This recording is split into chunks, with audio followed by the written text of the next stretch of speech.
Welcome to USA Global TV and Radio, where our mission is to provide education, entertainment, hope, and inspiration. USA Global TV and Radio connects you with experts and audiences all around the world every single day to help you succeed in business and to live a richer life.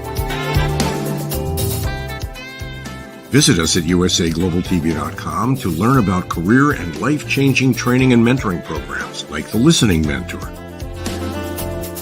Subscribe to our newsletter to stay informed about our special programs and offers. Discover how you can become a guest on one of our shows or a host or producer of a USA Global TV and Radio show of your very own. That's USA Global TV and Radio, where the doctor is always in.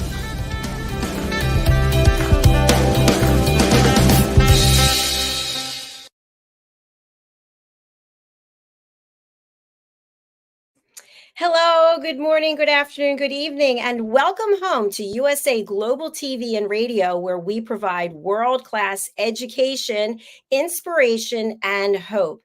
I'm Dr. Jacalyn Kerbeck, and our show today is The Corner Bookstore, where we feature authors and people who are interested in writing and helping those get their work out into the public from all across the world. Our star of our show is DIANN BOEHM. If you don't know her, she is an international award-winning author. She's also a superstar when it comes to cooking, to baking, to gardening. And I saw recently that she's a singing Santa Claus. So there's not much that she can't do. Let's welcome her to the show and find out what she's been up to. You cracked me up, Dr. Jacalyn. I was singing to that parrot, and it was singing back. That singing in Dubai. I love it, DIANN. You lived all around the world, and you've got so many stories that are still inside of you. But as we can see behind us, we have a number of your works right here. Tell us a little bit about where you got your passion for writing, and then we'll bring on our guest for today. Well, actually, it really comes to my passion for storytelling, which then led into putting the stories down on paper. And I have to give my mom a lot of credit for that, because my daddy read too. He usually just read one book, generally a week. But my mom had 2 or 3 books going at the same time in her purse, because she thought that kept her brain super active, having to switch into different settings, which always cracked me up. Even at 89, she was doing that. And so it's just been a part of our life. And we each, as kids, had our own little area for our bookshelves and so forth. So it's just a part of me, Dr. Jacalyn. I absolutely love it. And thanks for sharing that part about your mom as well. You know, it's interesting. My mom passed away recently, as you know, and she'd so many books. I can't believe it. She was reading and reading until she got dementia. Then she wasn't reading so much. But I thought to myself, oh my goodness, I never really was paying attention to what an avid reader she was. And so I love the fact that we have this show, and we have had people, as I mentioned, from all over the world who are authors. Today, we have 2 people backstage who you know very well, you've been working with, and they can help people who are watching our show. Tell us about them. Sure, I'll be happy to. You know, I was very fortunate to learn about them through Amy. I never say her name right, her last name, but she owns Abundantly Social. And she told me about Mickey, who became my publicist, who then turned around and told me about these incredible women who own Northup Triad publication. And they took me on as one of their authors. And I feel very blessed. And here they are today.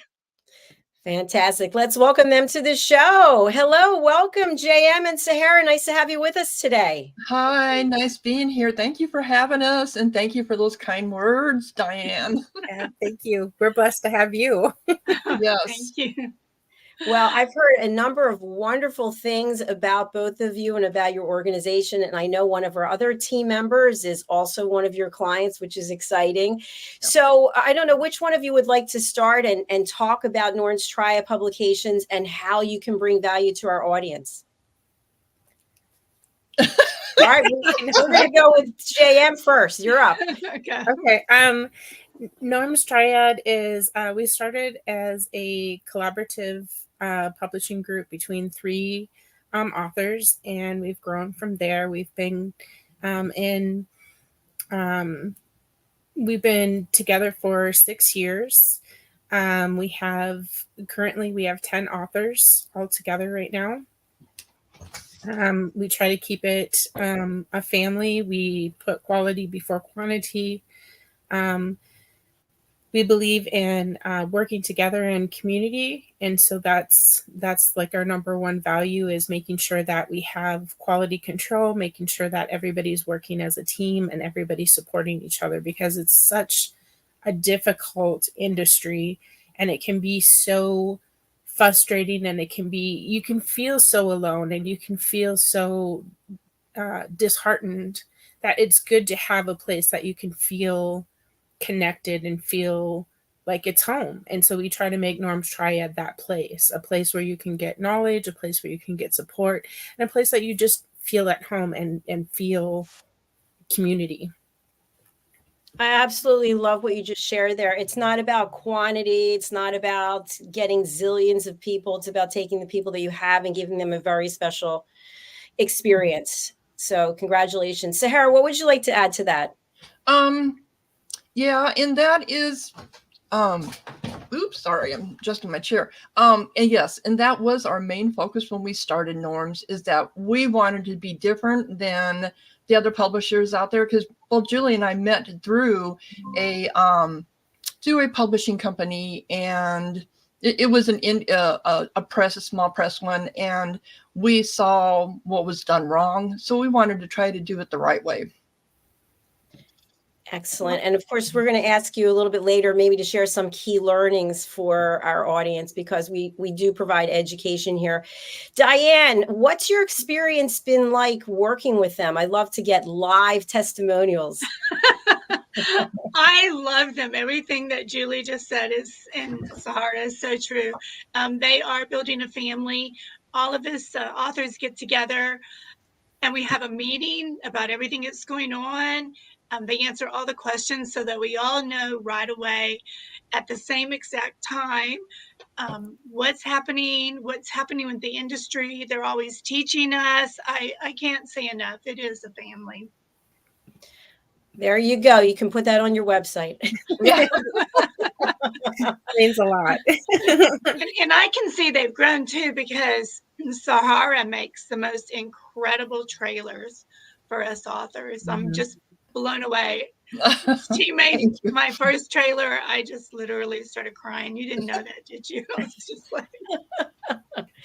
Well, we're going to take a look at one of those trailers and then we can have a conversation about it. But before we go there, I'd love to have both of you share, JM and Sahara, for people who are self-publishing and they're thinking, well, I just do it myself. I go over to Amazon and I don't really need to work with anybody. What are your thoughts about that? What's the value of doing self-publishing and what's the value of working with someone like yourselves? Self-publishing. Whoops, sorry. Sorry. Go ahead, Sarah. Self-publishing, they will make more money because they're not dividing the royalties between a publisher. But there is a lot of hurdles, and that they have to do the marketing and all that stuff too, which they still do even with the publisher. We do a little bit of marketing, but most of it still is up to the author. And editing. I cannot stress that enough. Don't put out a badly published book. That's so true. Mm-hmm. That's so true. I think and don't trust an AI to get the publishing. No. And that's just the thing. AI is not copyright protected. No. That's the thing. I think your biggest benefit that you're going to have, yes, first of all, you're not going to get rich being an author. You're just not. That's not how the industry works. Very few of us are going to be Stephen King or J.K. Rowling. And very few of us will have overnight success like Veronica Roth. That's just the reality. When you self-publish, you are going to get more of the royalty back to you. But the benefit of being with, say, like we're considered a hybrid press. The benefit of that is you're going to extend your reach because you have a whole team that's there that has established readership and established audiences with their social media platforms, with their own readerships, because we're not only publishers, we're writers ourselves, and we can extend the reach that you have to expand your own audience. But then also we all have our own talents and we all have our own knowledge. And so what we do a lot of times is we share that with one another, and that gives you a benefit. So whereas like I'll do Sahara does a lot of in-house editing. We have beta readers. We have, I do the bulk of the in-house editing. Sahara makes book trailers and book adverts and such. We all have different talents. Our we call her our silent partner. She represents us on the UK side of the world for us. She goes to different book events over there and represents our team over there and extends our reach internationally. She also makes different graphics and different videos and such for social media. And we all take different aspects that we help to support our team. And that's what it is. And our authors help to support our team because they all have different talents. And the benefit of being with a press like ours is you're going to get that, because if you try to self-edit, it's been scientifically proven that your own brain will fill in the gaps and it will correct things because you know what you're trying to say, or the information on the backstory, or so you're going to actually have plot holes and you're going to miss things, and even the best editors need to have editors, you know what I mean? Because your brain is designed to feed out all of the chaos. And by having this team, not only are we getting that benefit of having good editing and having good beta readers catch things that even the editors miss, because there's always going to be something missed. Like I always tell everybody, you can have a manuscript that's 100% perfect by standard A, but there's other standards. There's colloquialisms, there's regional teachings. There's if you're going by the Queen's English, if you're going by American English, if you're going by, you know what I mean? There's just all these things to take into account. So you might have it perfect by one standard. It's going to fail by another standard.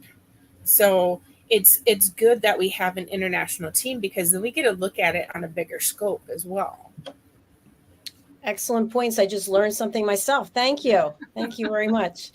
And you had mentioned at the beginning that you're working with 10 people right now. How do you decide who you're going to take on, and how often do you take on new people? Yeah, that's the question. Right now we are full, but it's just Julie and I, and then Kaz on the side. So we are kind of full right now. But yeah, we've gone through some authors that didn't fit. We talked to them. We'll interview them first ahead of time to see if we fit, mesh. And there's a few we took on that we thought we would, but we didn't. And so, you really don't know until you start working with them whether they're going to fit our group or not. Mm-hmm. I just wondered, because here on this platform, one thing one requirement I have is that people have to be coachable. Do you have the same kind of thing, that people have to be willing to take direction from you? Oh, yes. Very. I think the biggest thing is you have to be willing, and us too. Like I always tell all of my authors, and I know DIANN can attest to this. I'm always like, fight me. You have to be willing to, if you're not passionate about your work, why should anybody else be? You know what I mean? Especially, you have to be willing to see how you can improve, and you have to be willing to fight for the things you believe in, because I might have a certain knowledge level on X, but that doesn't mean that X is the right way to go, because, and this is going to sound bad, I know, that old saying where they say, there's more than one way to skin a dead cat. I'm sure there's a better adage than that, but That's the one that I grew up with. Sorry. I didn't know the word dead was in there. I thought it was just more than one way to skin a cat. Yeah. But it's dead cat. You're not going to skin a live one. Well, hopefully not. Oh my God, I'm going to have PETA after me. But you know, Julie made a really great point, because I remember when she told me, okay, now you really need to tell me what you think. And I'm like going, my brain is thinking, but maybe she knows more than me, so I shouldn't say anything. And so she really had to say, tell me what you think. And I'm like, okay. So there was actually on one of the stories that we kept something the way I wanted it, and then I moved and made changes where she really thought it was best. So I really love their style, and being able to work with them, and flexibility. So I'm always learning. So there you go. Well, That's what life is all about, isn't it? Learning. And that's just the thing, is we learn from each other, and that's the magic of. I always say this, and Sahara always says this. I think at least once a day we say it to each other. That's the magic of norms, is that the magic comes not from one person, not from two people, but it comes from our team. That is why I say you need to find not only an editor that meshes with you and your personality, and that, because it's so personal. Your writing is so personal. You need to have an editor that understands you and knows how to communicate with you. You have to have a trust there. You have to be able to be honest and direct. And that's another thing that Sahara and I always try to do, is sometimes to a flaw, is we're very direct, we're very honest, because it favors nobody to pretend.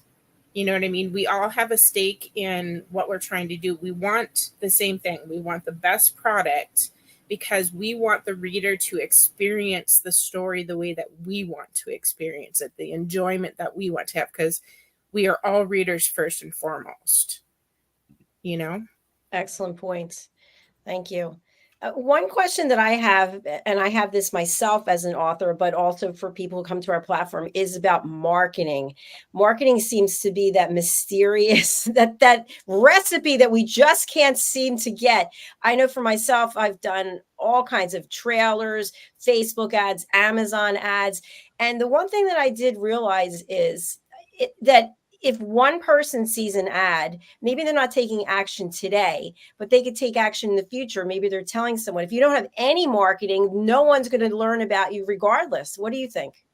I agree 100%. And it is Business 101 that says advertisers know this. A consumer will look at an ad at least 7 times before they'll act upon it. So you do have to have your information out there. You have to push yourself. A lot of authors don't want to push themselves, because most authors, to be honest, are very introverted, and they can't even see putting themselves out into social media. So it's really hard for them.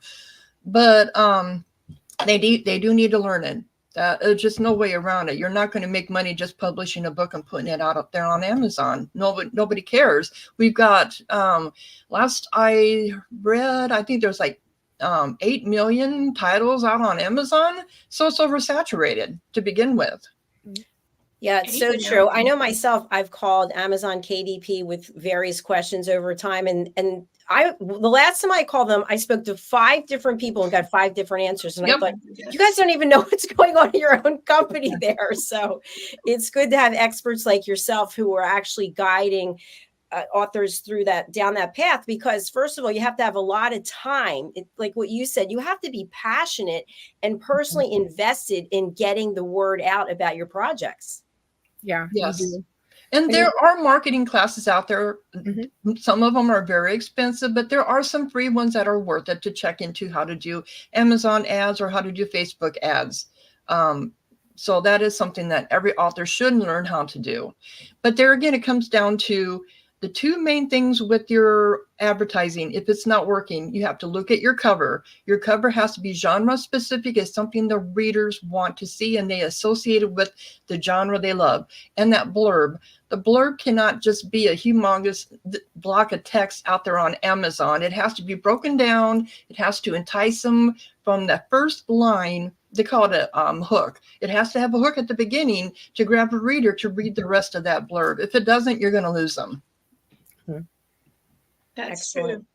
And And I I also just want to say, Sahara and Julie put together a book tour, and I am in the process of it now. And out of all my book tours, this is the first one where I've had people sign up for my newsletter. I was going to ask you if you've seen any Yeah, so I'm very excited. subscribers. Cool. Nice. That's So maybe you excellent. could share with Dr. Jacalyn, I'm sure she already knows, but and for our audience about book tours. Yes. So we are using Silver Dagger Book Tours, and they do those. They have a list of bloggers that they send out your tour to, and they then post it on their websites, and they have their followers that will follow you, or follow the tour. Basically is what they're doing. They're going from website to website. So it's also, if you're a blogger and you're looking for traffic, that's a good way to get traffic to your blog too. Mm-hmm. Right. Fantastic. That was a gem that was just dropped right there. People watching and listening. Thank you. It's great content for a blog if you don't know what to put on your blog. Yeah, I just wrote it down, by the way, of course. So Silver Dagger Bookstores is amazing. Maya is the one who runs it, and she's very professional, and we've been incredibly pleased with our partnership with her. She's incredibly organized, and I'm very happy because Kaz, Sahara, and I are all avid readers, avid reviewers, and avid bloggers because we believe in the community and we believe in that support, and she's making it possible for us to connect further. And I'm a huge advocate of her. She's wonderful. Yeah. thank you, Julie. At Norton's Triad Publications, you mentioned again about the 10 people that you're working with. So do you find that they are writing across certain genres, or are there not certain genres that are required to work with you? And that's funny because when we started Norms, we were just the three of us, and we was sci-fi, fantasy, romance, and then suddenly all the new authors we brought on are all children books. So yeah, so we felt we made a big pivot, and now we're into children's books. I love Simon and me. Yep. And Mary. Yeah. Well, and then Julie and her husband have come up with their own series, children's books too. So Yeah, the oil change. Yeah. My husband's been wanting to write for a long time, and he's like, "You keep helping everyone else. Would you help me, please?" Like, So how's that working out now? really good, really good. He's learning a lot because he actually helps. He helps with Norms a lot, which is, I mean, he's wonderful. He's such a support, and he's very insightful. And it's interesting to have his perspective because this is going to sound terrible. He is not a reader. He's a magazine reader. He loves technical manuals, and he loves magazines, and he loves editorials and that sort of thing. And so coming from that side of it, he gives me a very different perspective on things, and it helps because, again, like I say, you bring all these different viewpoints and you bring all these different talents that all of us have, and that's where the magic comes, because we all have the same objective, but we're coming at it from different angles so that you get to see it the way that multiple readers would. And I think that that's what gives us a benefit, because you're not just looking at it one-dimensionally. He owes you a dinner. He cooks for me a lot, so. Oh, well, that's nice. I'm kind of a princess. He kind of pampers me. You know, one of the things that I think is interesting to note and to ask is you said yourself you're writers, but owning a publishing company takes up a lot of your time. I mean, that's a full-time job. How do you find time to write? Currently, I don't. yeah, There's the answer. published, and they're still sitting out there. Yeah, I I look at my don't write. old books and I just cringe because I haven't actually published something new since like 2018, which is like when we started Norms. And so I have a bunch of books that I'm rewriting and, you know, trying to clean up because, you know, I was a novice when we started, obviously, and I've learned a lot. And I can see where I did things wrong, and I can see what needs to be fixed or how we need to change things. And then I also look at it because obviously as a writer and an editor, my writing is also showcasing my abilities as an editor. And so I look at my old writing and I'm like, I see things, and there'll be some things I'll pass over to Sahara and I'll be like, hey, I'm rewriting this. And she'll look at it and she'll be like, you yell at me for this all the time. And I'm like, I just don't know how much of this I should rewrite, or, you know, because you don't know that constant, like they say, can't remember who said it. And that's terrible because I love this, this kind of, I'm paraphrasing the quote because I love it, but I can never remember who said it. They say a painter never actually finishes painting. They just learn to set down the brush. And I feel like that with writing, we never truly are satisfied as writers. You never are like, oh my gosh, this book is perfect. I'm so done with it. You know, because you're constantly learning and growing. You're just always like, oh, I want to go back and fix that. I want to go back and fix that. You know, or that's so embarrassing, I should go fix that. But there's some point where, like, I'm always bugging Sahara on this because she's always like, you need to move forward. You need to just let that go. And so the balance between how much do you go back and fix and how much do you just say, okay, I'm growing and readers are going to accept I'm growing, let's move forward. You know what I mean? So there's always that happening. And I think for me that personally as a writer, that comes into play along with, you know, the time crunch of helping to publish as well. And I feel very responsible, and I feel I feel a serious commitment to what I do. And I feel that my readers deserve the best of what I can do. And I feel that my authors deserve the best of what I can do for them. And so I tend to agonize sometimes. And poor Sahara has to put up with it. How often, or how do you determine whether or not an author should redo their cover? So they already launched their cover. It's been out there for a while. Do you suggest or recommend that they do an update to their covers? Well, and that's an issue now too. When we were just under KU, just exclusive to Amazon, we could change anything we wanted at any time. Now that we're wide, it costs money to change anything on Ingram Sparks. So that's something you have to think about when you put that cover out there and you're going wide. You're going to have to make sure it's the proper cover to begin with and the right blurb. Otherwise, you're going to pay money.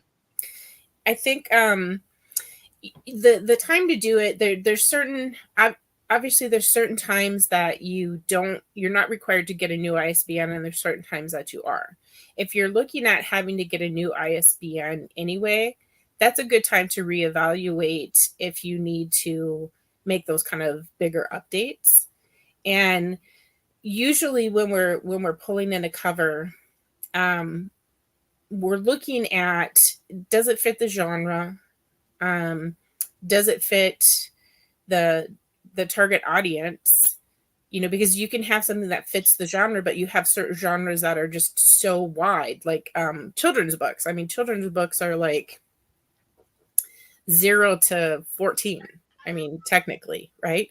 I mean, 8 to 12 is considered middle grade, but really you're kind of looking at like 6 to 14 kind of covers more middle grade, depending on the level of the you know, the reading level, and depending on who you're targeting. And then you have like, you know, 0 to 8, depending on the children's book. Is it a board book? Is it a picture book? Is it a, you know, beginner reader? Is it a chapter book? There's just all these things to take into consideration. So you have to also take in your target audience and their age group, and you have to consider, you know, trope expectations. You know, there's a lot to consider. And so I look at that kind of things, and then I sit down with Sahara and I say, okay, these are some of the things I'm thinking of creatively. This is what they have. This is what I'm thinking. This is what I'm comparing it to. Now, you as the market guru of our team, and she takes a lot of marketing classes. She's brilliant. She always teases me for saying it, but she's brilliant. And I say, okay, how is this? Will this be salable? Will this be appropriate? And then she has to look at it from a whole different angle of things that I don't like to consider or look at. So why y'all work together so well. I don't like taking marketing classes. I like to do the. But an answer too is that when if you're marketing your books with Facebook ads or Amazon ads and you're getting clicks but no sales, that's the time to look at your cover. That's the time to look at your blurb. Interesting. Excellent. Yeah, that is interesting. Mm-hmm. A question I have that I actually have heard both sides from authors is about giving your books away for free. They're still divided on that, to be quite honest. I think the last report that, I can't remember the name of the Writers Media or something, they do a yearly survey of authors, and they're still split. Some authors still say, yes, giving away the first book in the series for free is great, but that's only if you have a long series. If you don't have a long series, it won't pay off. And then other authors are all, no, it's got to be 99 cents or more, And it's the same thing as, what do you price your ebook at? $4.99, $5.99, $3.99. There's such a variance in there. Yeah. Yeah. You have to look at the trending. Mm-hmm. Yeah, it's true. I noticed recently that at least a few people on our team who are authors, not DIANN, but other people, that they're part of the Amazon Kindle free. I forget what exactly it's called, and their books are all zero. So I don't know how that works either. Yeah. With Kindle Unlimited, they allow you to do free 7 free days a year. Or is it every 90 days? Something like that. I can't remember now. But you get to put your book out there for free for X amount of time every 90 days. So that's what a lot of them do. Mm-hmm. Yeah, it seems like it could be a worthwhile trade-off if people were to leave reviews. But of course, that's another enigma. Mm-hmm. Yeah. So my experience, I've given away for free and hoping they're going to turn around and write a review because that is a request. And it doesn't happen. But Right. The people who purchase the book, I guess because they have something invested in it, they write a review. So, but still, you don't get enough reviews. And I mean that in the sense of, at least on Amazon, and y'all correct me if I'm wrong, they went like 15 reviews before you can move up in their placement. That is a myth. There's nothing. Yes, okay. That's a myth. That has been out there since I started writing, since I started publishing, and it has been discredited many times. There was also, once you have 15 reviews, you're supposed to, bump up in the algorithms. Also the same thing with 50. Oh, you got to get those 50 reviews so that people will see you. Amazon will push your book, and they don't. It has nothing to do with it. It's all about your keywords and your metadata. That's what it really is. Mm-hmm. What the reviews and the star ratings come into play for is different promotions on different platforms. So like something like BookBub is going to look at something like that. So when you're looking at trying to get into something that's more competitive and buying like an ad spot, they care about how many reviews do you have? What's your star rating? So that does come into play with that kind of thing. But as far as like the actual algorithms, it's not going to get you the visibility necessarily on that part of it. What gets you the visibility, they're constantly changing the algorithms, and to keep up with that is a nightmare. Yeah, it's like it's a hard thing to do. They just recently changed their categories again now too. So, Yeah. I wanted to share this with you. I recently published a book, and to your point, there's no money.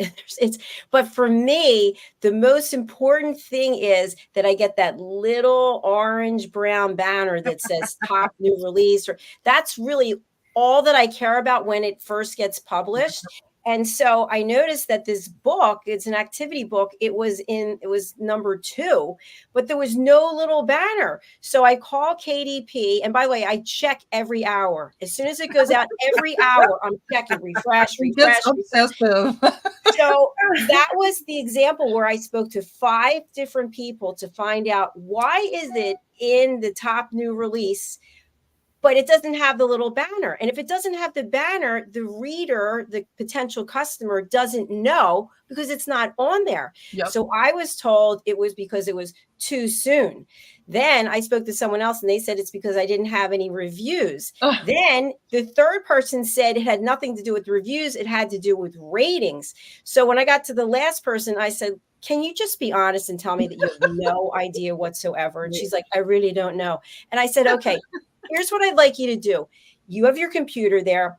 Go to my page, put in my name, and then scroll down to this book. Do you see anything on there with the banner? No. Okay, go down to the left side and look at the categories and look at the number. Click on it. Go to the page where you see the book. Do you see the cover? There it is, number 2. Do you see anything referencing that on my product detail page? Oh, no, I don't have any information about that. I'm like, aren't you in products? I am, but I don't know. Yeah. So finally, the end of the story was I finally called, I hung up and I started all over again. And I got someone who told me that the algorithm will not permit certain books to have the orange brown banner on certain days because certain days of the year are set aside, I guess, for I don't know, but for probably the top publishers. Yes. Yeah. Mm-hmm. Yeah. Yep. So it matters what day you publish it. And I said, is this written anywhere that, I didn't say it actually. You never heard. I'm like, yeah. Traditionally, they used to always publish on Tuesdays. Yeah. And so that's a huge day for publishing. And so like Tuesdays, and then it was like Tuesdays and Thursdays. And so the days that you publish sadly do matter. That's interesting. You know, that's interesting because most of my books come out on a Tuesday. Yeah, and that's why. Changing that. Goodbye. Thank you. Yep. All right, in the time that we have left, let's take a look at this beautiful clip that you put together.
That was my first children's book trailer, and I loved it.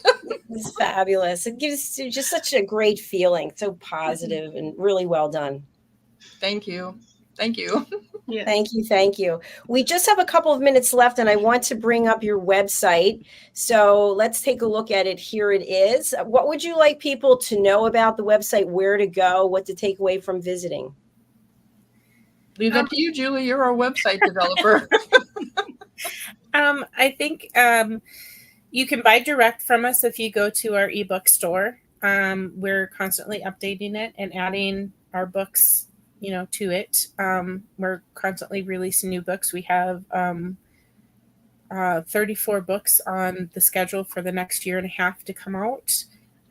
Please check out all of the authors. They're amazing. All of their links are out there. If you go to the author pages that are on our website at www.normstriad.com, you can actually link out to all of the authors, to their individual pages, to their websites, to their Amazon pages, to all the book pages. If you click on the books themselves, if you go to like normstriad.com/books, you can actually go and you can click on the universal links. Those universal links give you the availability to go to any vendor that sells it.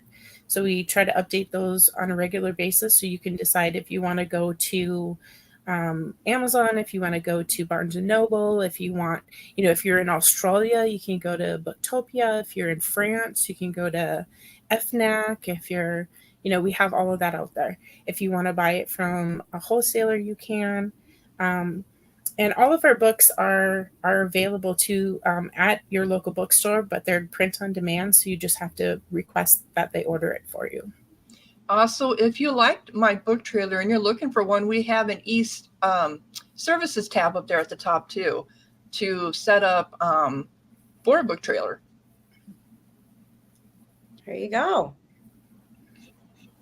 Fantastic. And how are you deciding who you're going to work with for the book trailers? Is that do they have to be an author you're working with? No, I've made book trailers for DIANN for one of her books. Ruby Goes to Chicago, that isn't one of our books. And I've made a trailer for a friend of mine who doesn't, she's not one of our authors either. So basically they have to have a decent blurb for me to follow, because it's based on the blurb, more or less, and they need to have their own ideas of what they want the video to look like. But yeah, and we collaborate. I will collaborate back and forth with the author, what they want to see, what they don't want to see, if they like the music, if they don't like the music, So yeah, we also do adverts, and Kaz and Dusty can help with those as well. Yeah. Fantastic. Well, thank you so much. This has been a very interesting, informative show. I really do appreciate it. What's the best way for people to get in touch with you? SaharaFoley@gmail.com.